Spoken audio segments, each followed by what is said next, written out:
Hello, আসসালামু আলাইকুম। শুভ নববর্ষর, নতুন বছরের শুভেচ্ছা। আসলে আমাদের গ্রামে পহেলা বৈশাখের শুভেচ্ছা বলতে কিছুই না। পহেলা বৈশাখ আসলে হচ্ছে কাজের ব্যস্ততা অনেক বেশি বেড়ে যায়। তাড়াতাড়ি তুলে নাও, তাড়াতাড়ি তুলে নাও, দিনের অবস্থা ভালো না। আর তেমনভাবে পয়লা বৈশাখ উদযাপন করা যায় না, কখন বৃষ্টি নেমে যায় তাড়াহুড়া করতে হয় সব সময়।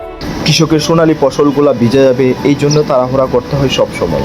সারা বছরের অপেক্ষার ফলে এই ফসলটার জন্যই কৃষকরা অনেক অপেক্ষা করে। আমরা শহরেই থাকি, গ্রামে আসছি। আসলে বাবা একা একা কাজ করতেছে, তো আমি চাইতেছি যে কোনো না কোনোভাবে কাজ করার জন্য। অনেক আবহাওয়া জোরো বাতাস ছাড়ছে, তো বনগুলা আসলে দল করতে হবে।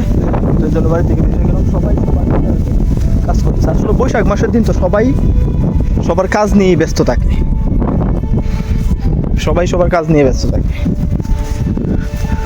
সারা মাঠের মধ্যে আসলে সবাই সবাই কাজে নিয়ে ব্যস্ত। কেউ ধান শুকাইতেছে, কেউ বনগুলা গরুর খেরগুলা দল করতেছে।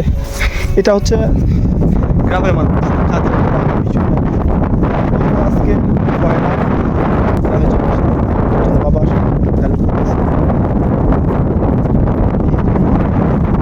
হ্যাঁ, বাতাস বেশি আছে তো তুপ তো ভাঙে যাবে। এমনি খালি তুপতে তৈরি দিলাম। হ্যাঁ, মাঝখানে দিতাম না, আইলে দিতাম।